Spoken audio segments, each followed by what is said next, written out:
Hello, everybody. Welcome to our webinar today. I'm joined by Ed Mallett at Employsure, the employee relations platform. And of course, I'm Matthew Elmas. I'm the news editor at smartcompany.com.au. We're going to have a great chat today. We're talking everything workplace relations, OH&S. We're going to cover COVID safe plans and what that means from an employee relations perspective. And we'll talk a bit about the latest that's happening in Melbourne, of course, as the country continues to deal with the coronavirus pandemic.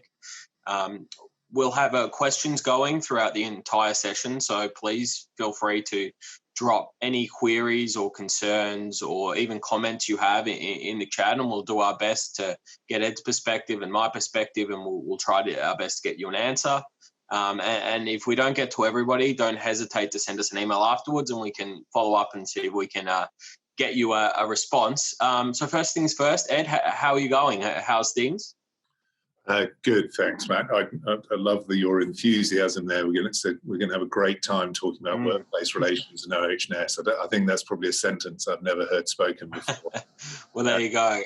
I can't promise a great time, but I hope that they're going to be informative. Sure. It's crazy times continue, Matt. I always think that we're a reasonable bellwether for what seems to be going on in the small business economy. We service about 27,000 clients across Australia. And what we've seen, I won't go over the full history of the crisis, but certainly in the last week or so, we've seen a couple of interesting general data points in that we've seen, as you'd imagine, a big increase in advice calls. People looking for help, people really quite confused about the current circumstances, not just in Victoria, but how it relates to them in other states. And the other thing we monitor, which I don't mind sharing with you guys, is that we provide our clients with things like payment holidays if they're struggling with fees at the moment. And we monitor that carefully to see how many people are asking for those things. And we've seen a slight increase in that in the last few days, nothing like the beginning of the crisis, but I thought those might be interesting data points across the whole group of small business in Australia. I think you're right in that uncertainty is certainly the name of the game at the moment. As recently as the last few days, we've seen businesses in Melbourne really struggling to come to terms with the implications of the stage 4 lockdown there, and not just working out what that's going to mean for their business directly, but also trying to work out what that's going to mean for their suppliers and their employees, and from an employee relations perspective, what they're really going to have to keep in mind over the next few months in Melbourne. I wanted to, start out by getting your perspective on, what questions you think, are raised by this lockdown for employees in Melbourne if they need to stand down staff again because, they've been forced to shut down, and how, what your advice would be for business owners navigating that today. Yeah, just pulling back from it for a second and just giving a very general bit of advice, and maybe straying away from workplace relations for a moment, management advice. And look, I don't profess to be an expert in this, but I'm a business owner. I'm going through what everyone else is going through. They're all having different forms of crisis. But what normally is happening, I'm finding with myself, and I see it in our clients as well, is that at this stage we slip out of managing our emotions, if you like, and consequently managing our businesses. And we tend to slip into worrying, and that worrying ends up in a sort of head-spinning crisis moment, and a bit of panic, frankly, a bit of disbelief, bit of frustration. We're annoyed about the fact that things are happening that are out of our control. So first of all, don't worry about that. That's natural. We all have that. I try and coach myself through it just to settle back and say, look, my job is to risk manage my business through this. And that's the same for all of our clients. And what we're seeing, interestingly, through this is that you get what I'd call crisis management questions coming up, which are very immediate questions about things like stand down. Someone's told me that they've been quarantined. What are my obligations with sick pay versus this disaster payment I'm hearing about? What does that mean? And then there's also a second bucket of questions, which I'm pleased to see a lot of business owners are getting to now.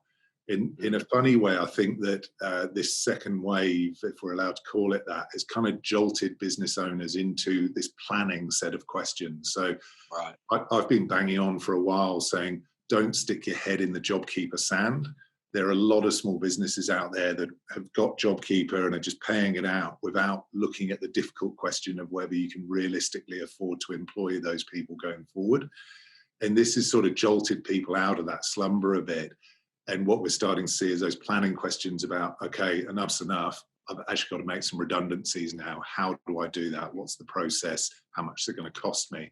All of those things. So those are the two buckets, really, the kind of crisis questions, all related to stand down, sick leave pay, all those sorts of things. And then these probably more medium-term planning questions.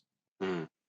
And I really wanted to, I suppose, hone in on that and get your perspective, around some of these questions the business owners are coming to you with and coming to us with about this uncertainty. And, this question of, I've been told that I need to close my retail store in Melbourne today, and for the next 4 weeks, I've got, 4 or 5 people that usually work in my store.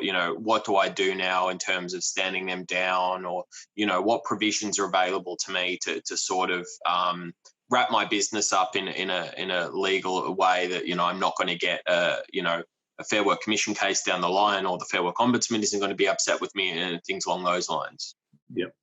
Good point. Again, I suppose starting with management or broad HR management questions. So the first position is that your staff shouldn't lead your strategy. Right. I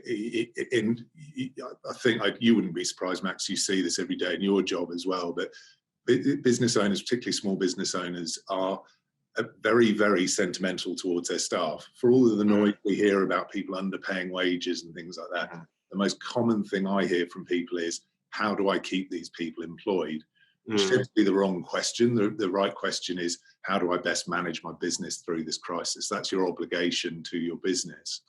And I sound a bit blunt and brutal saying that, but that's the reality and the way a business should be run. So what you do then is you look at your planning scenarios. What's this going to mean for me financially? Okay, there's been this lockdown. Can I run at all? Is there any way in which I can run?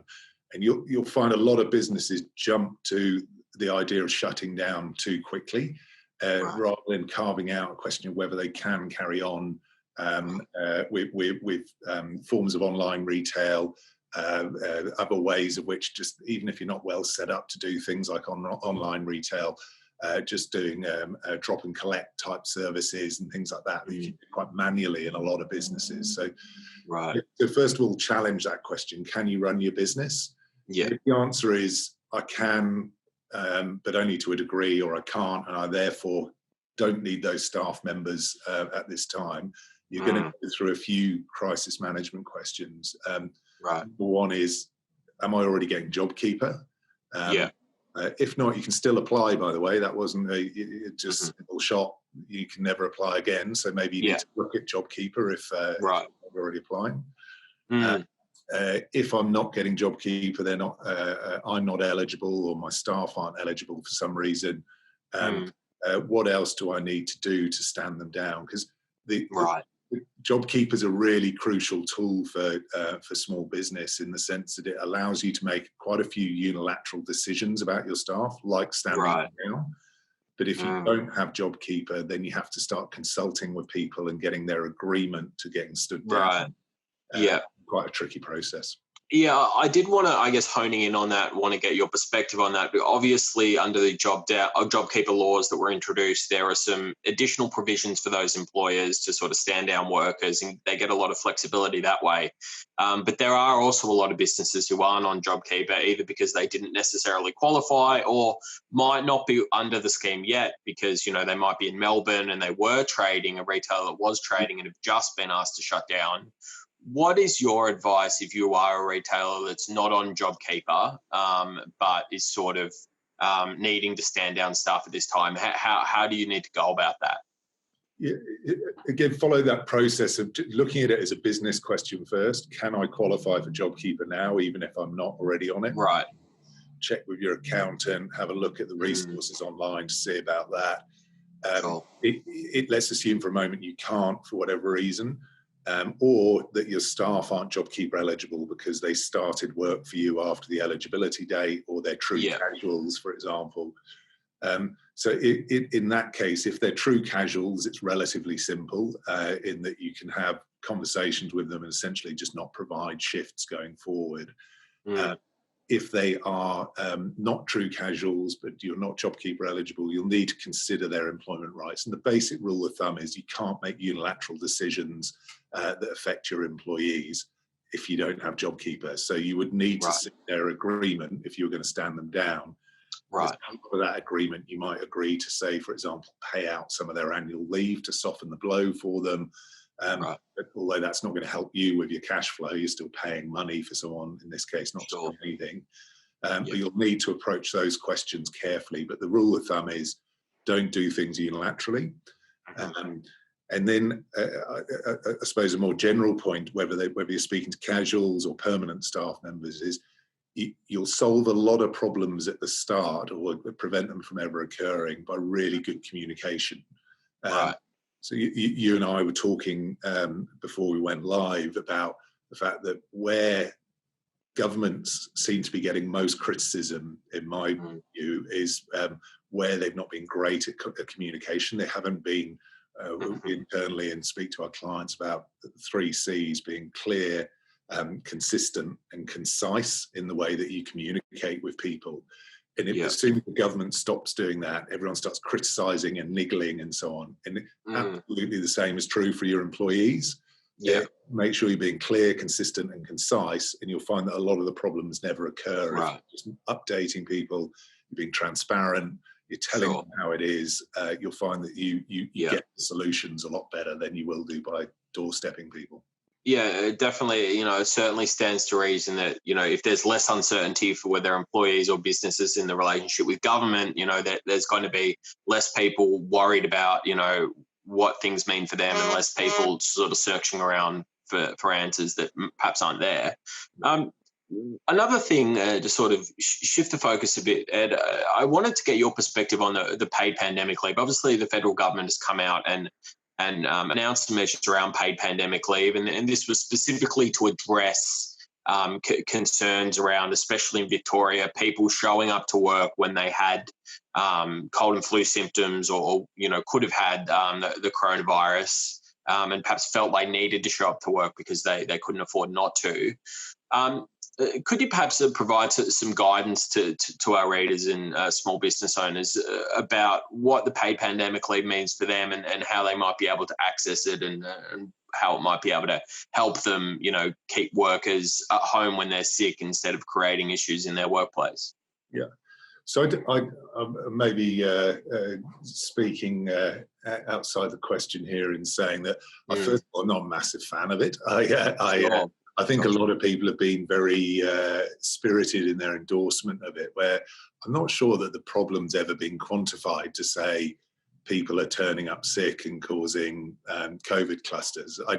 I hear that it's said in the aged care industry, and I don't know whether that's scientifically being connected. But in any event, I think it was. It was the Victorian government, particularly, that was citing it as an issue over the last few weeks. With their contract tracers were identifying cases that emerged where people had sort of just gone to work when they had symptoms, and it turned out they had COVID, and that sort of resulted in a spreader event. That being the case in the aged care industry, they've got very specific rules that the Fair Work Commission provided some extension to the awards that typically take place in aged care homes. So a very specific set of paid pandemic leave rules occurred there in that industry.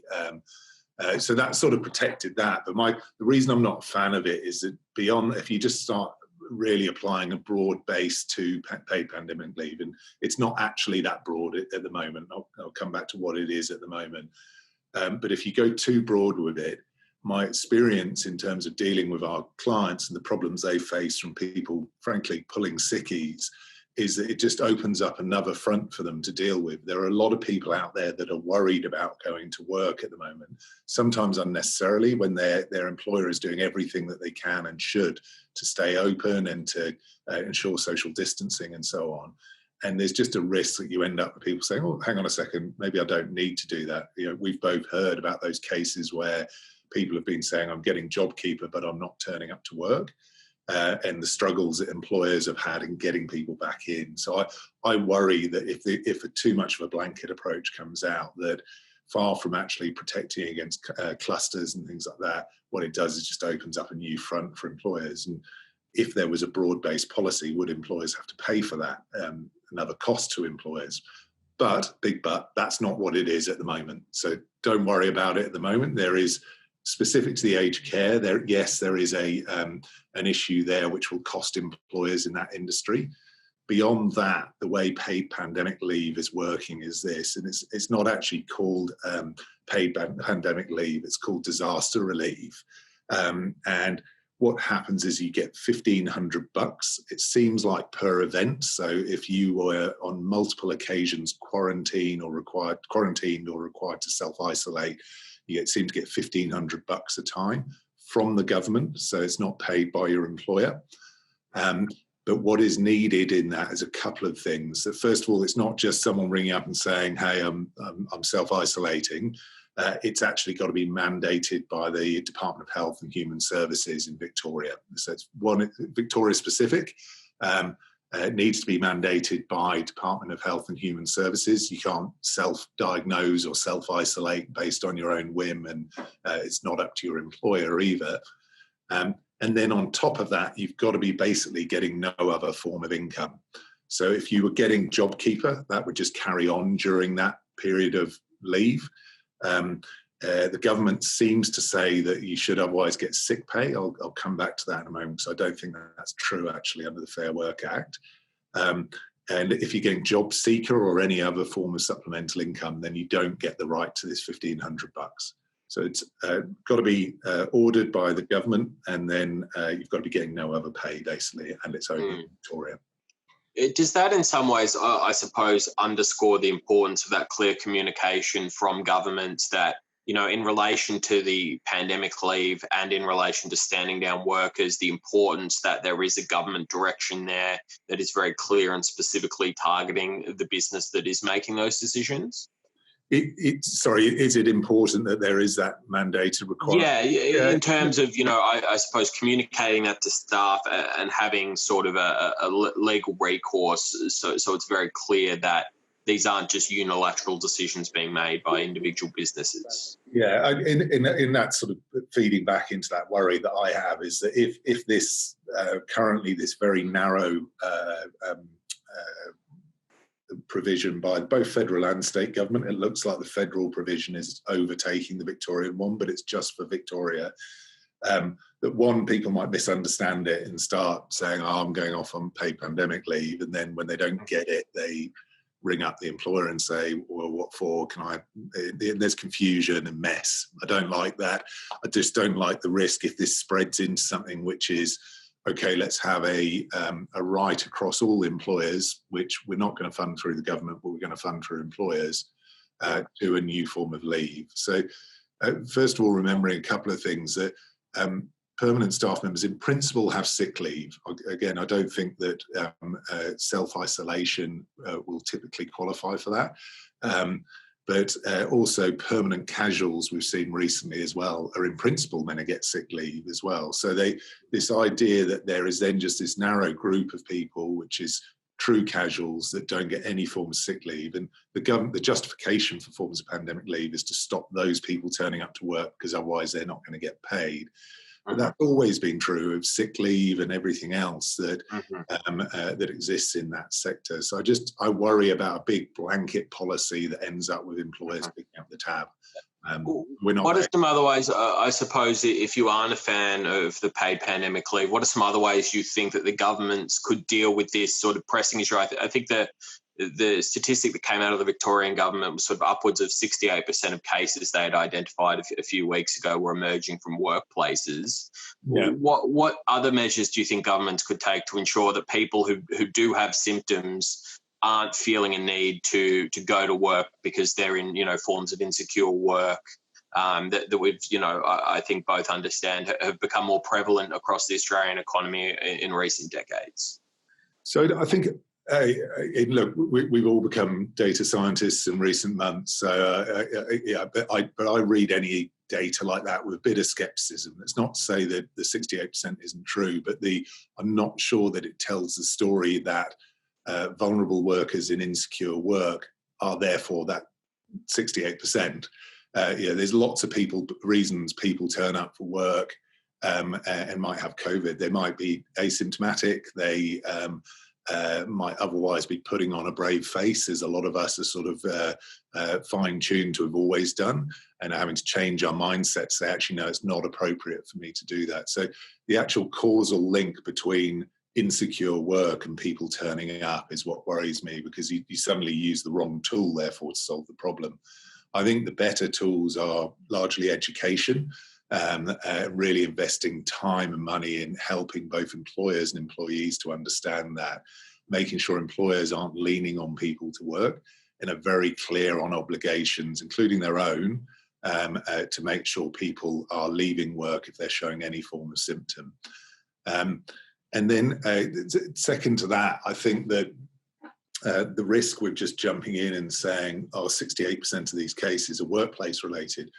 So much of society is a workplace in so many ways. We work in customer-facing roles in lots of different. So whether they actually are workplace related or happen to occur in the workplace, I think no one's got that data, to be honest. There's a lot of meshing together numbers to create or justify arguments. So I think there's a risk in that number. That said, the fact that there's been this sort of focus on that, employers are worried. Employers are worried that if they get it wrong and someone's in their workplace and a cluster occurs because of that, that they're in some way going to have some health and safety liability, which I've seen a bit of media suggesting that might be the case. Yes, and indeed the Victorian government and Premier Daniel Andrews has been quite clear in recent days that, where workplaces do identify a case of COVID-19, those workplaces will not only be forced to close, but will bear some form of cost associated with the measures that need to take place after. That goes from deep cleaning the workplace to assisting with contract tracing efforts and things along those lines. Ed, I guess, moving forward, there is this other issue at the moment that's quite related to this, of these COVID-safe business plans. Now, these COVID-safe plans are going to be mandatory for businesses in Victoria from Friday, or the ones that are still allowed to operate, and they've already been made mandatory in New South Wales. So we have employers across the country developing these plans. From your perspective, what do you think the advice should be for employers that are currently developing those plans from a workplace relations perspective, and sort of working out how their relationship with their employees needs to change to ensure that they have an operating environment that minimises the risk of spreading the coronavirus? Yeah. So I think a lot of employers are getting there. Certainly the ones that I'm seeing open myself and interacting with. I'm really impressed with what people have done so far, to be honest. And I think that part of that is because of access to good online tools from state governments that are really making clear what these plans are, how to register and so on. But even with good online tools, you still need to have a think carefully about your own business and not kid yourself. Don't set out a load of things that you're going to do that you're just not going to adhere to. Right. Because you just want to get open, that you've got to look practically at what you can achieve in your business, what you believe you can adhere to. Because fundamentally, whilst a COVID-safe plan is a thing and a requirement in some states, what the fundamental requirement is for the employer to provide a safe workplace. And you just can't lose sight of that. So don't just see it as a piece of paper, as some sort of certificate that if I get this signed off, then I can get cracking. Think about that fundamental requirement, because if your employee says, all very well, he's got the sticker in his window, but ultimately no one abides by it, no one adheres to it, and I consequently end up getting sick in my workplace. That's where I think we'll see the fallout, when people will start wagging fingers at employers, the people that are just genuinely not doing the right thing because they either haven't done the plan and are trying to operate anyway, have done the plan but filled it in just for to expedite their return to work and so on. So be straight up, be practical about what you can actually achieve, User resources are there. There's lots of templates for various industries to give guidance as to the sort of things that you might consider in your workplaces. Mm-hmm. And as you mentioned, that fundamental OH&S requirement of providing a safe workplace for employees is, I think, what underscores a lot of this COVID-safe planning. What are some of, I suppose, the more practical measures that you've seen people adopt in their COVID-safe plans that seem to be, I suppose, being the most effective measures that, people in industries like retail, where there are shops and people have to be moving in and out, have taken? Yeah, I practical measure. I think that's your spot on, Matt, in asking that, because I think there's a balance, and there are sometimes sort of competing purposes here. So let's say you've got your OH&S, WHS obligation here, and that includes the wrapper, if you like, which is your COVID safe plan. You've then got what your staff feel comfortable with over here, and they're not always the same thing. However much you say, I'm following government advice, and look at this, I've got a sticker in my window, your staff might not feel comfortable about that. So it's a different layer. And then there's a third competing potential, which is what your customers feel okay with. The guys that I think are failing in that is where they might put together the government requirements and think that baseline's enough, and then their staff don't want to turn up to work because it's not properly monitored. They think that it's there's not enough belief in it, and actually they've heard rumours and stories that say that businesses are meant to do things over and above what they might actually be meant to. We see this a lot in our business. So we have people out in the field visiting customers every day. And we deal in the business of WH&S. So in theory, even in Victoria at the moment, we're allowed to go out and see people. But that would just give me a COVID safe plan if I did that with social distancing and the appropriate protection in place. And we, for example, give our staff PPE to go out with and so on. But I think I'd be a bit deaf to the problem if I didn't say, you know what, it's not really about what the law says, it's about what my staff think. Right. And we've therefore intervened and said, you know what, there is no pressure for you to go out at all. If you don't want to go out, that's fine. Right. Don't go out. Mm-hmm. If you do want to go out, we're going to add an extra layer in. You need to contact us. Right. You need to seek permission before you do so. We've got a good idea as to where everyone is. Right. So from your perspective, it's about having that two-way dialogue with staff about what they're comfortable with and what is safe, and what can be sort of facilitated in a way that complies with the regulations that the government has put in place. Exactly. And it's, COVID safe plans on their own are not that onerous. Like the baseline of compliance is not enormous. Most places you see and interact with, your standard cafe environment, for example, most are doing more than enough by making sure they're giving guidance about social distancing, providing sanitizer, getting people to check in. There's obviously been a proliferation of these QR code things that people are using.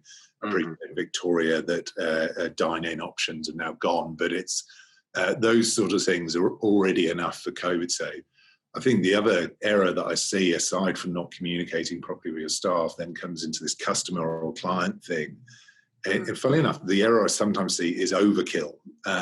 So people are going so far beyond that they're killing the experience of why people go to them. So I've not seen this yet. You may have done, but I've certainly seen in the media overseas, particularly, of restaurants with sort of plastic cubicles and things like that. That just strikes me that I don't know why anyone would want to dine out in that environment. And some business has gone to a huge expense of creating this environment, which ultimately is, I don't think, going to help their business, because it just sort of creates this concept of fear in there that people don't want to go in. But if you're just sensible about your distancing and adhering to the requirements there, you can probably create a more familiar and a more commercially successful environment while still complying with the law.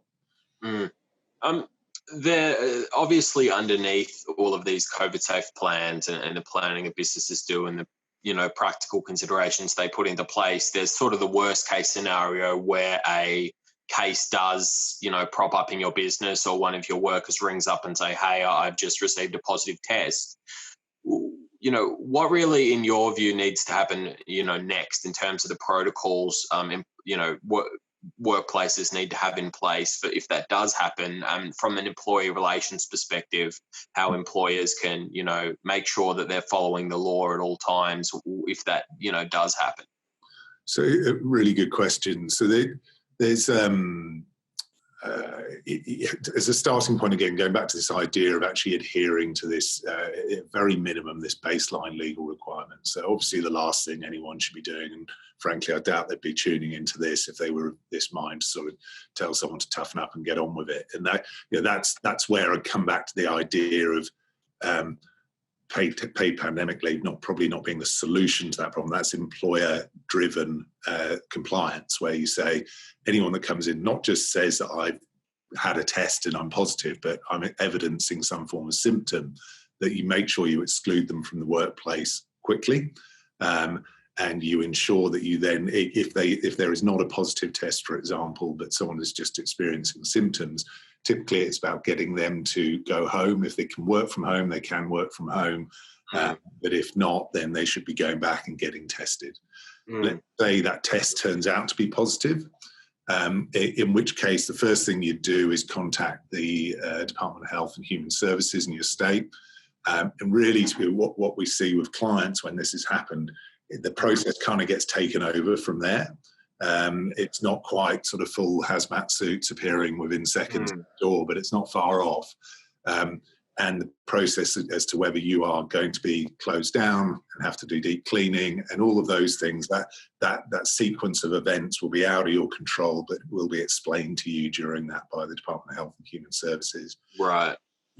Another connection in the chain, though, is that you need to make sure as an employer you contact Safe Work Safe, and let them know it has happened as well. So you're not just dealing with the health services issue, but you're also dealing with the work health and safety issue, and you need to notify. It's a notifiable event to make sure. Indeed, yeah. And that's I think a very important point to underline, especially for businesses in Victoria. There are some quite steep penalties associated with failing to notify WorkSafe. If you do have a positive COVID case in the workplace, I think those range upwards of $200,000. So, definitely getting on the phone, calling and letting the various stakeholders know. In terms of employees, how important is it to, I suppose, have that communication, if this does happen? Obviously, other workers could be exposed, and might need to self-isolate if one of their colleagues has tested positive and they've been in contact with them in the workplace. Yeah, again, if there's a positive test, you will know from the Department of Health Services what to do vis-a-vis. Right.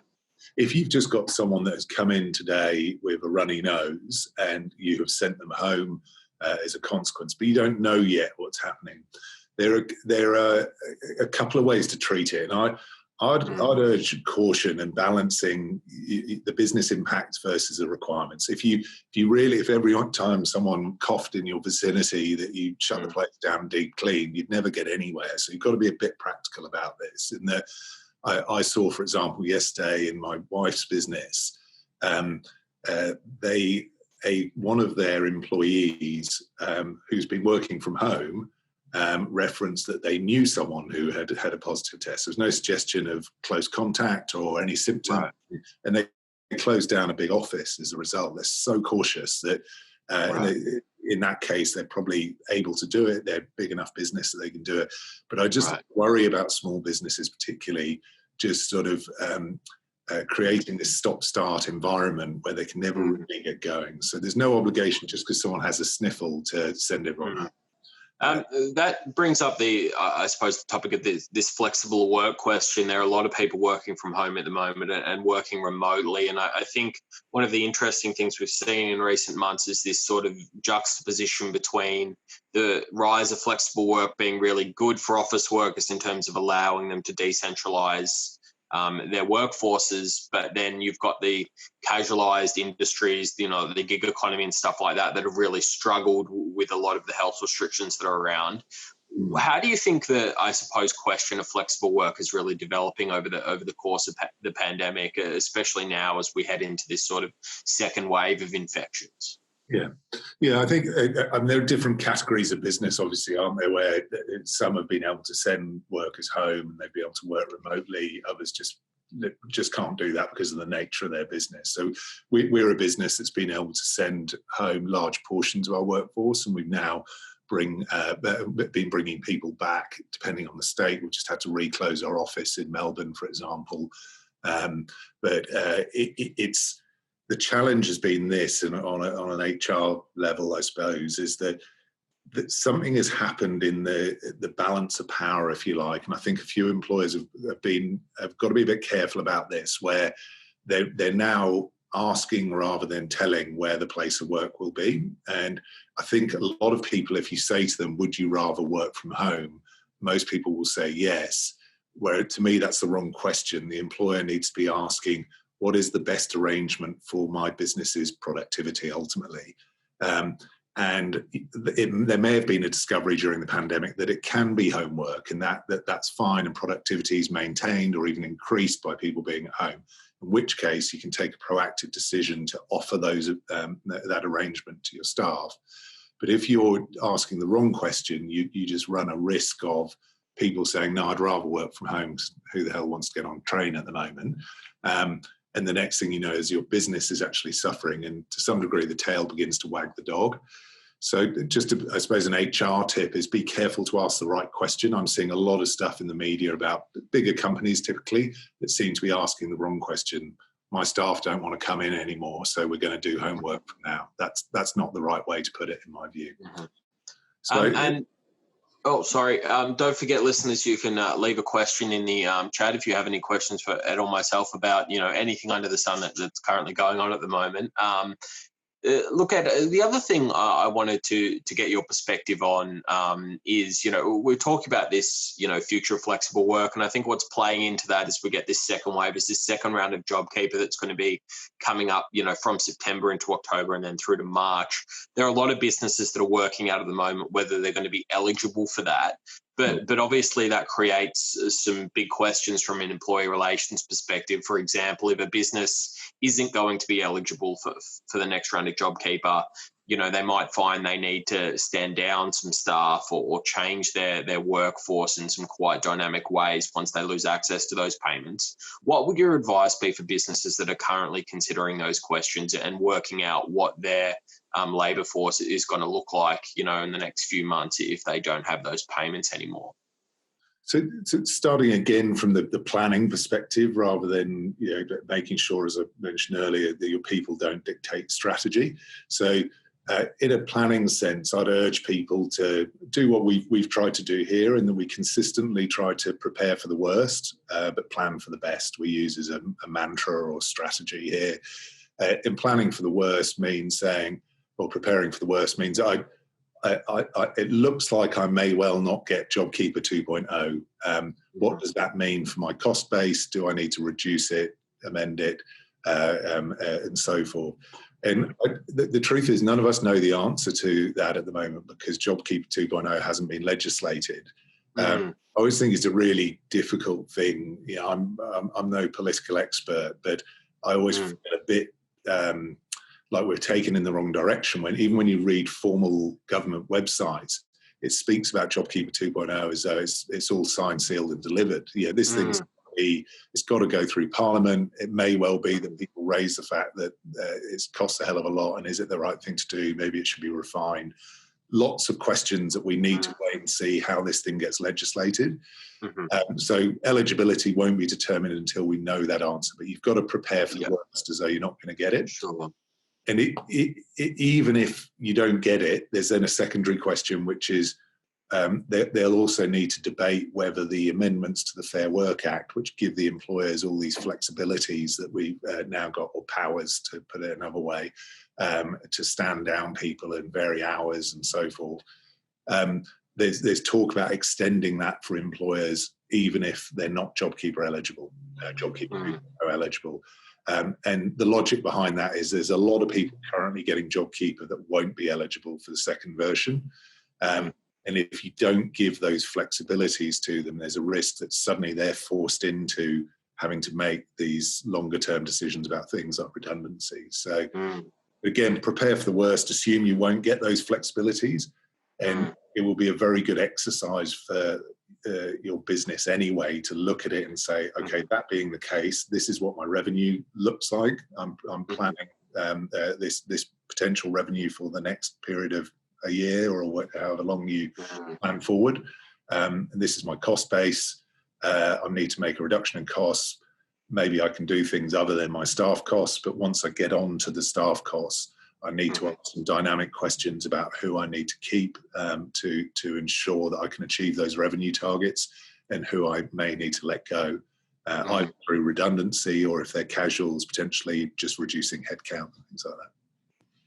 And, I think it's a very good point around, I suppose, the government uncertainty. We've heard from the Treasurer earlier this week that they're still tweaking those eligibility requirements in light of the new restrictions that have come into place in Melbourne. So, it's not even the case that, the government has finalised what the next stage of JobKeeper is going to look like yet. So, it's certainly difficult for business owners to plan in that sort of an environment. But, working out what the worst case should be certainly is not a bad starting point. In relation to, I suppose, these JobKeeper changes that are going to come into effect, if you're an employer that has perhaps stood down your workers, under the JobKeeper provisions, or has utilised the JobKeeper provisions to reduce hours and things like that, and, you're fairly confident that even under a change you're not going to have access, does that mean that you're going to need to, I suppose, change the way those stand down provisions work? Because, when you lose access to the payments, you also lose access to that flexibility in the employment laws that they've added. In theory, and certainly in preparing for the worst, if there's no extension to those powers, rights to employers, then in theory I think it's 27th of September, I'm going to get fairy tales mixed up here, but Cinderella magically turns into a pumpkin that night. Sure. And in essence, anyone that you've got stood down will need to reappear at work on the Monday. Right. And you'll need to be paying them in accordance with their original contractual entitlements. Right. And if that's why you need to ask that question now of, okay, as of the end of September, beginning of October, these people go from costing me zero if they've been stood down and you've been giving them JobKeeper, to potentially costing you exactly what they cost you pre-JobKeeper. So we talked about JobKeeper 2.0. It's sort of preventing this cliff drop that people were worried about economically, largely driven by employees suddenly being an expense again. Yeah. I don't think, unless those fair work rights are extended, I don't think that the cliff has completely disappeared, because some businesses are not be JobKeeper 2.0 eligible. And if they then don't get the rights, then as of beginning of October, they've suddenly got to make some tough decisions. Indeed, and whilst they're still working on those eligibility requirements, I think the original estimate from government was that they were going to cut several million workers off this program, which you could imagine translates to hundreds of thousands of businesses. So there are going to be a lot of companies out there that are sort of losing access to this support in September, and I think those are really important considerations to be thinking about at the moment. Well, why don't we move on to some Q&A, because we've got no shortage of questions that have come through from listeners. A lot of things about the JobKeeper payment, which I think has been a constant since the first time the Treasurer spoke those words in March. So we have a question from Richard who asked, can an employee choose to stay at home instead of working if they're on JobKeeper? Would they still be entitled to the JobKeeper payments if they choose to stay at home and not work? So a good question from Richard. It sort of picks up on a comment I made earlier about the difficulties some employers have had about people not wanting to come into work even though they're getting JobKeeper, and they might say, I don't feel safe on transport, whatever it might be. So if Richard has a requirement for that person to work, he can't make them work more than they were historically doing unless they agree to do so, but he can make them work anything up to what they were historically doing. And if that person says no, then in essence what he's got is an employment dispute. The only but to that is, but if this person can reasonably work from home, which is the general yardstick in most states, then Richard should actually be considering them to work from home anyway. But if they're just saying, I can't work from home and I won't come to work, then there's an employment dispute. And, I guess moving from that, the logical question is as well, if you're perhaps not sure, you've applied for the second stage of JobKeeper, but you sort of don't know whether you've got it yet, and it gets past the 27th of September, do you, I suppose, have to assume that, the Cinderella's chariot has turned back into a pumpkin, as you said? It's a good point. It wasn't Cinderella that turned into a pumpkin, was it? It was a chariot. Well, Yeah, you're right. I think I had visions of Cinderella going. Anyway, digressing. It's got to be planned. And look, there's some tricky questions that come out. Say in Richard's circumstance, let's say he's got an employee who currently is getting JobKeeper but refusing to turn up to work, and he might say, "Okay, I've got to invite that person to a disciplinary hearing." So first of all, you've got to carry on paying that person JobKeeper whilst this dispute's ongoing. So the person's refusing to turn up to work. He's still got to be handing over the $1,500, and probably feeling pretty grumpy about it because it's hitting his cash flow. But that disciplinary process, being realistic, might start to stretch into September, maybe over that date.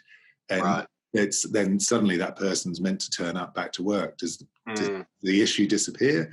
Probably not, because he's been there's probably an existing disciplinary issue that he can carry on pursuing after that time. Indeed. It seems like there are going to be lots of these little, sort of issues that are going to pop up. And I suppose to some extent that's inevitable in these sort of trying times that we're currently in. I've got another one from Richard here who asks whether an employee can take annual leave instead of refusing to work while on JobKeeper. I know there are some provisions in the original JobKeeper laws that deal with annual leave. What's your perspective on that, Ed? So it's not up to the employee, first of all. The employer can direct someone to take annual leave rather than just simply standing them down and paying the JobKeeper. They can then use the JobKeeper to pay some or all of the income that person would receive on annual leave. So this was one of the criticisms of JobKeeper at the time, is it was suggested that employers shouldn't benefit from essentially paying down leave balances with JobKeeper, government money. That is a possibility under the rules, that you can essentially use JobKeeper money to pay down people's leave balances down to a minimum of 2 weeks. They've got to can't go below that. But Indeed. If the employee says, no, don't put me on JobKeeper, put me on annual leave, it's up to you as an employer to decide whether you want to agree to that. It's not open to the employee to elect that. And we certainly have seen the Fair Work Commission consider a number of cases over the last few months to do with annual leave provisions in JobKeeper, and the Fair Work Commission has come down on the side of employers several times over the course of the pandemic around disputes about taking annual leave while on JobKeeper. So there does seem to be a fair bit of institutional confidence there in those provisions.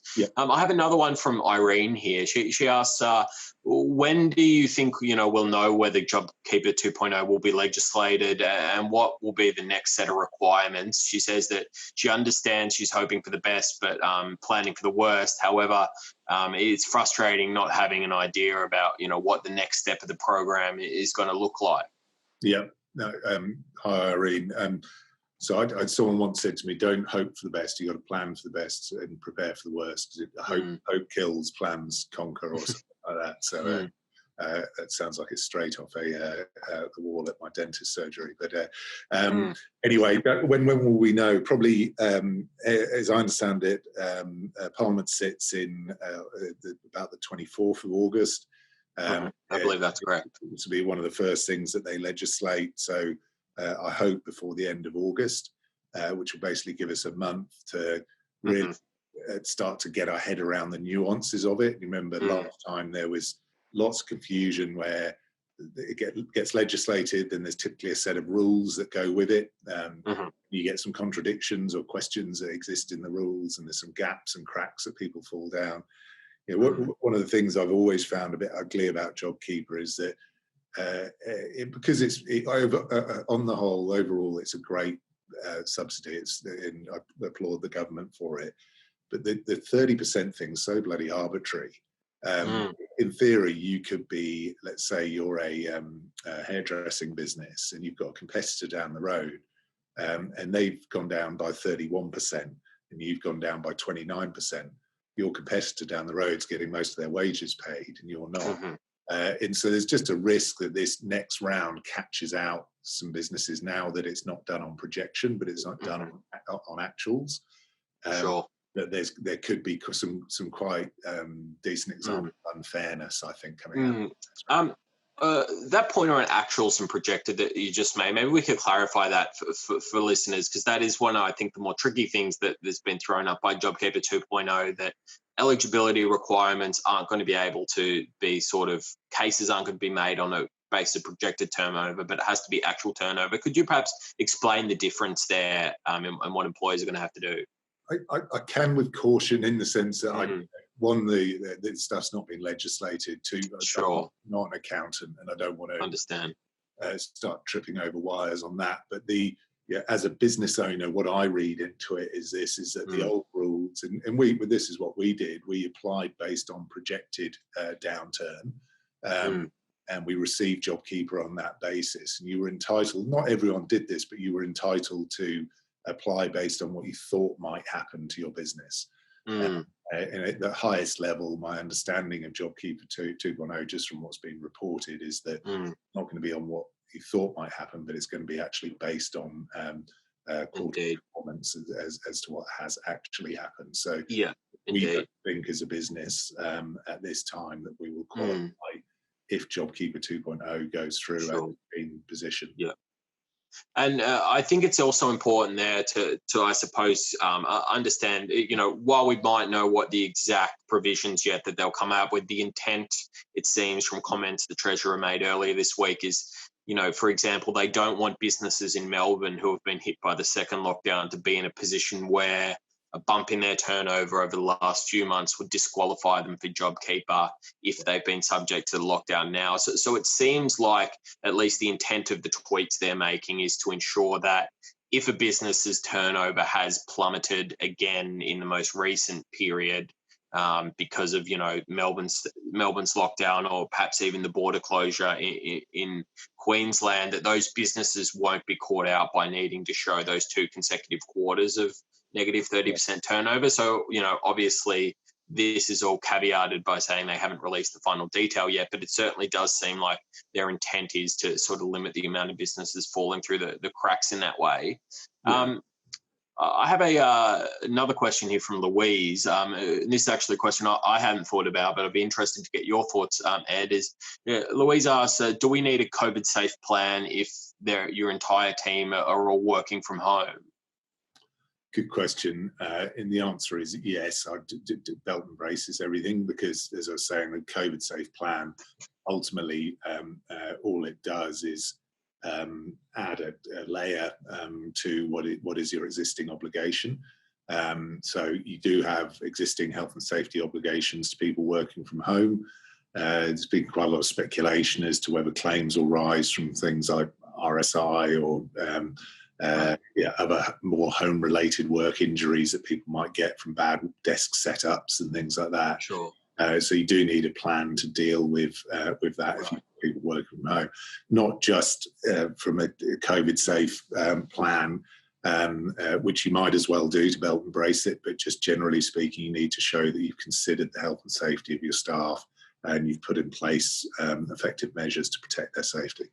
And that is an interesting point, the extent to which employers need to, I guess, ensure that their employees have that safe workplace, even if they're not in an office environment provided by their employer, but are actually at their houses working. Yeah, it is. And it's going back to your flexibility points as well, Matt, that's only going to, if people are going to increasingly work from home, as seems likely going forward with a number of businesses, the level of forgiveness in the safety regulators is probably going to diminish, I'd say, where it was, everyone was rushing just to make things work. But if you're now looking at permanent solutions at home, you need to start considering things like desk setups and so on. Right. It actually could be quite costly for businesses to do appropriate setups maybe having to invest in equipment for staff if they're really going to work from home long term. You probably all have those Zoom calls at some stage where maybe it's just me that winces at safety issues, but where you see a staff member doing a Zoom call from a sofa or from their bed or something rather than on a proper desk chair and things like that. Right. The sort of issues that are going to occur more and more, I think. And we have another question from Roberta, who says she's actually an Employsure client. She says, "Hi Ed, we're working in construction. Can we travel to more than one site during the stage 4 restrictions?" And I might be setting you up here, Ed, because these stage 4 restrictions are very new, and we still don't have all the detail yet. But it is an interesting question about the ability of employers to move people between work sites during stage 4 and those permission slips and things like that. Yeah, good question. Funnily enough, Roberta, thanks for being a client, first of all. But I was reading the paper today on this, and I saw that someone in the construction industry was flagging this as a problem and saying, do we know what to do? And it's not clear enough, we need clarification. So the short answer is that the rules don't make that clear at the moment. But, and this is the way I've urged our clients to try and act throughout this crisis, is just with a level of pragmatism. Daniel Andrews and everyone else would say the intention is not to unnecessarily put a handbrake on businesses if you don't need to.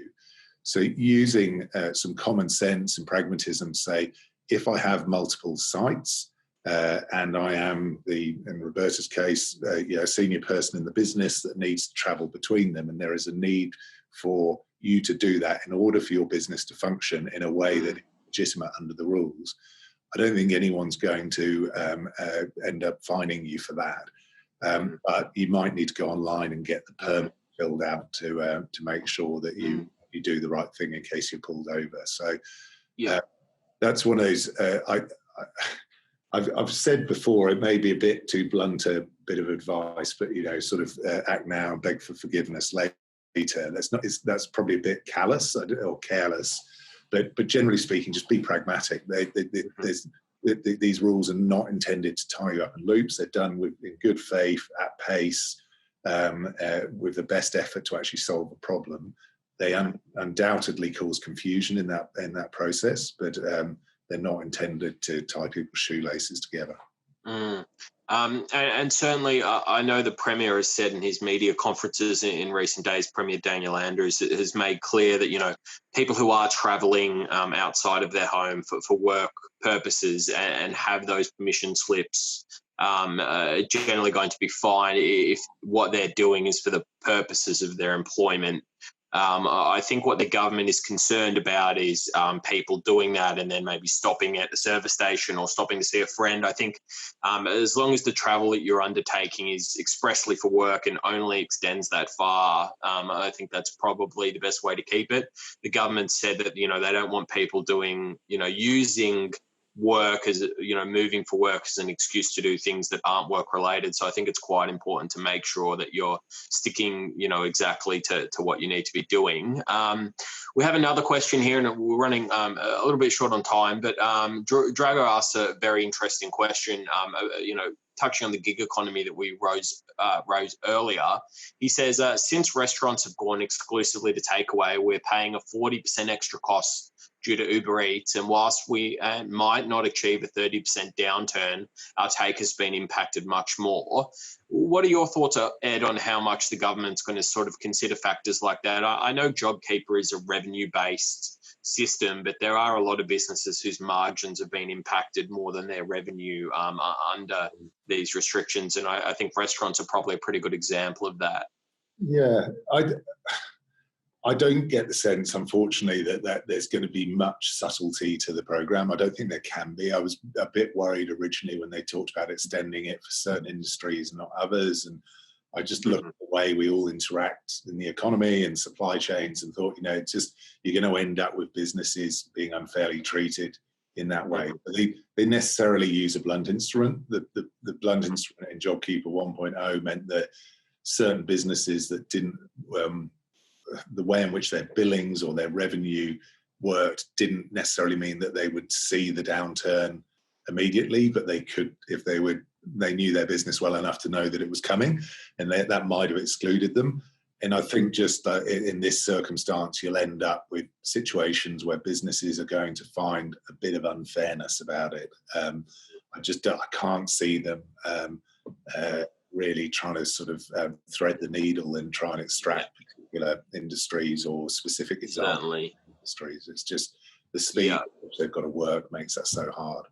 Yeah, definitely. And I think, the answer really there is that, they're not going to consider anything on a margin or profit basis. And, I think you're more likely to find success in that situation if you are operating a restaurant, to consider alternatives to Uber Eats as viable or non-viable as those might be. We're quickly running down the clock, so I think I might just finish with a comment from Greg, who sort of says he's a bit frustrated, actually. Obviously, we still don't know what JobKeeper 2.0 is going to look like, but he's worried that there'll be a number of Victorian businesses that might fall through the cracks. And he certainly hopes that the government can come out with some clarity about the rules so that Victorian businesses can have confidence. I certainly think, from your perspective and mine, Ed, it would be great if those businesses currently, being forced to shut down could get that clarity as soon as possible so they could plan what they're going to do in the coming months. Well, I totally wholeheartedly agree with that.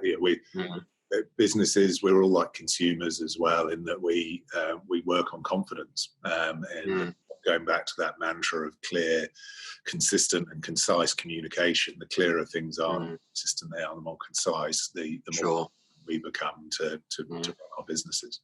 Well, we'll keep our fingers crossed. Anyway, folks, I think that's all we have time for today. Please thank Ed for joining us. It was a great discussion, covered a lot of things. And if you missed any portion of the webinar, or perhaps you're just tuning in now, don't worry. We will have a recorded stream that will be available on our social media pages, and we'll be sending that out in the coming days. So don't fret. And if we didn't get to any of your questions, we apologise, but don't hesitate to send an email through, and we'll do our best to get answers to you and get the information you need. Obviously, there are still a lot of these rules that are just being clarified, probably even as we speak in a press conference. So hopefully some more clarity will come through in the coming days. But Ed, thanks very much for joining us today. Thank you, Matt. Thanks for having me. Fantastic. Well, thanks for joining the webinar, and we'll see you next time. Bye, everyone.